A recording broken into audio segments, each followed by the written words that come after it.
लेकिन हमारा clear message है, क्लियर स्टैंड है कि ना ये आवाज रुकी है, ना झुकेगी, ना जो है रुकेगी।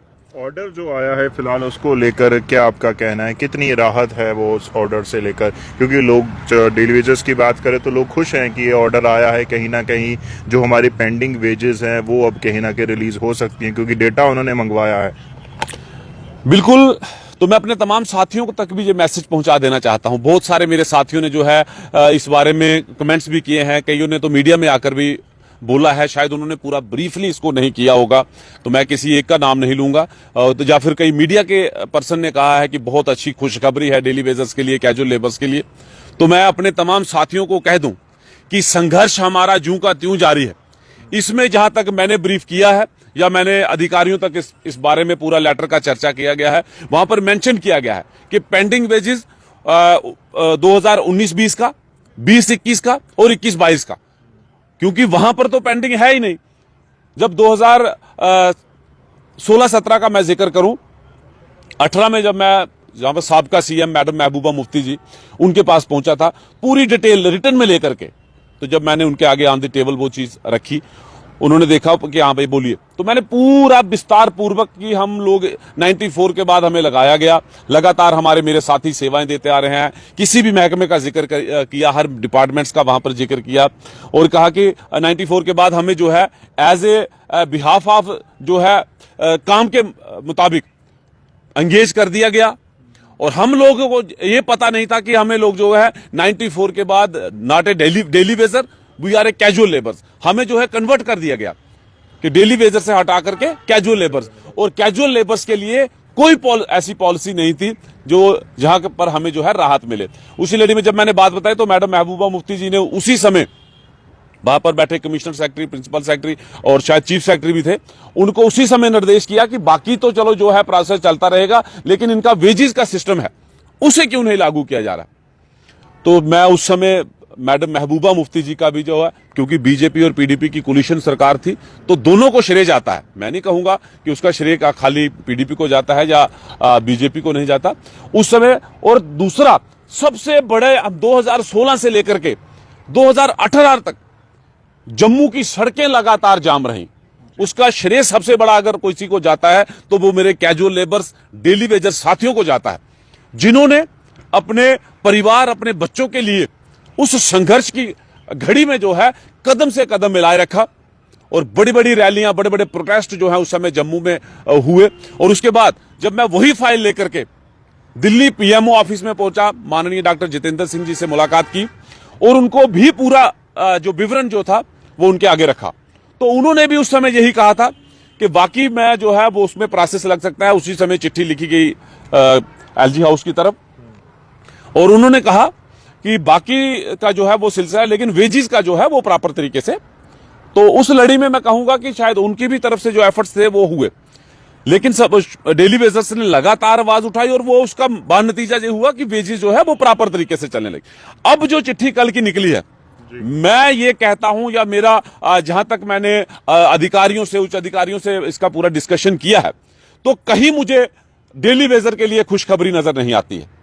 यानी आपका कहने का मतलब है कि ये खुशखबरी नहीं है, जो डेली वेजर खुशी मना रहे हैं या कैजुअल लेबर खुशी मना रहे हैं, वो कहीं ना कहीं उन्होंने ऑर्डर जो है वो सही नहीं पड़ा, जैसे आपने भी कहा। बिल्कुल, ये सिर्फ और सिर्फ जो है हमारे इस एजिटेशन को, जिस प्रकार से हमने पीछे एक जिक्र किया था, पीछे एक बड़ी रैली हमने की थी और उस रैली के बाद चीफ सेक्रेटरी का बयान आता है कि ये इनकी बैकडोर एंट्री है, 2010 के जो बाद जो लगे हैं उनके लिए ऐसा किया जाएगा। इस तरीके के ऑर्डर जो वायरल होते हैं और कहीं ना कहीं हताशा मेरे डेली वेजर साथियों में देखी जाती है। आपके हिसाब से जो ऑर्डर निकला है, क्या है उसकी इंपॉर्टेंस या क्या है वो ऑर्डर?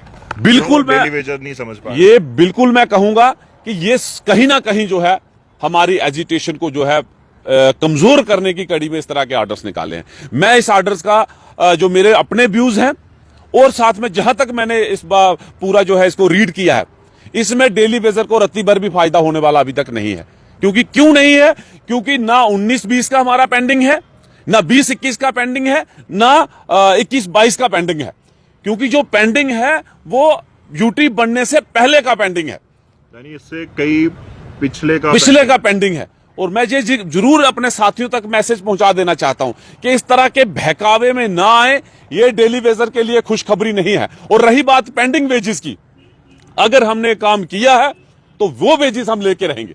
ये मेरा तमाम साथियों तक ये क्लियर मैसेज है कि हमने मेहनत की है, काम किया है, चाहे सफाई की है, चाहे पानी चलाया है, चाहे बिजली चलाई है, या उसके साथ साथ और दीगर महकमों में कार्य किया है। अगर कार्य किया है तो वेजेस हम जो है वो बाय लॉ लेकर ही रहेंगे, इसके बारे में कोई टिप्पणी नहीं है। लेकिन ऑन दी ग्राउंड जो हमारी फाइट है, वो फाइट जो है वो अकॉर्डिंग टू रेगुलराइजेशन है।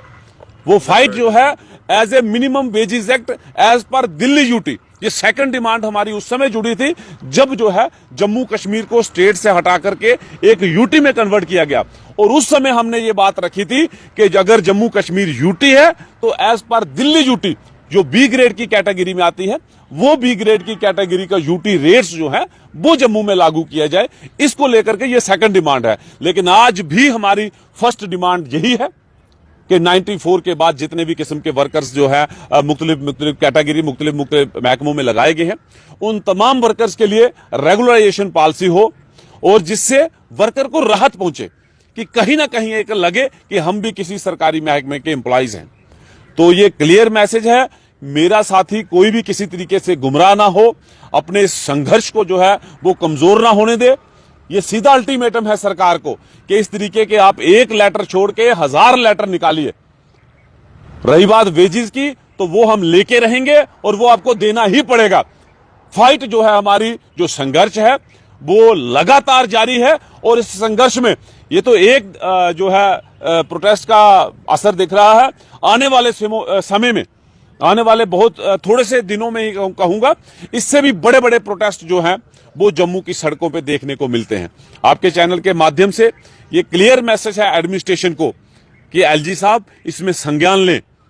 और गृह मंत्री जी जो है, जो उन्होंने वादा किया था और जो ऑन मीडिया रिकॉर्ड वो बोल के गए हैं कि मिनिमम वेजेस एक्ट दिया, सफाई कर्मचारी एक्ट दिया, वो इस ओर नजर डाले।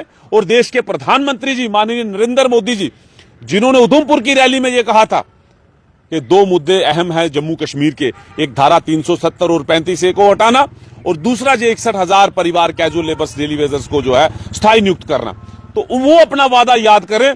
वरना जिस प्रकार से हमने डिसीजन कर रखा है कि वोट की चोट जो है वो भी समय बहुत जल्द आने वाला है, चाहे वो लोकसभा के चुनाव हो। तो कहीं ना कहीं इस बात का अगर मैं जिक्र करूं तो बोनी जी, अगर इलेक्शंस कहीं डिले किए जा रहे हैं, डफर किए जा रहे हैं, तो सबसे बड़ा कारण डेली वेजर है।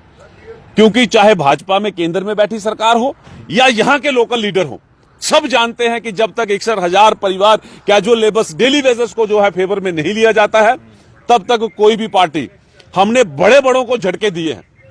ये मीडिया ने बहुत बार कवर किया है और जम्मू कश्मीर का हर एक पॉलिटिकल लीडर जानता है कि ये सबसे बड़ा मुद्दा अगर जम्मू कश्मीर का कोई है तो वो 61,000 परिवार, 61,000 फैमिलीज हैं। और अगर 61,000 इंटू 10 करते हैं तो लगभग 6 लाख वोटर, और 6 लाख वोटर और उसके साथ सबसे बड़ा मुद्दा बन जाता है। तो ये क्लियर मैसेज है। खासतौर पर जिक्र करूंगा, चाहे लोकसभा के इलेक्शन करवाने की बात की जा रही है केंद्र द्वारा कि पहले लोकसभा के इलेक्शन होंगे, उसके बाद बाकी इलेक्शन होंगे। आप चाहे पहले करवाइए या बाद में करवाइए, सबसे बड़ा चैलेंज है कि जब तक जम्मू कश्मीर के 61,000 कैजुअल लेबर्स डेली वेजर्स का फैसला नहीं होता है, रेगुलराइजेशन नहीं होती है, मिनिमम वेजेस एक्ट नहीं मिलता है, या जो जो हमारी मुख्य डिमांडें हैं उसके साथ साथ 3 डिमांड्स और हैं, उन डिमांडों को फुलफिल नहीं किया जाता है,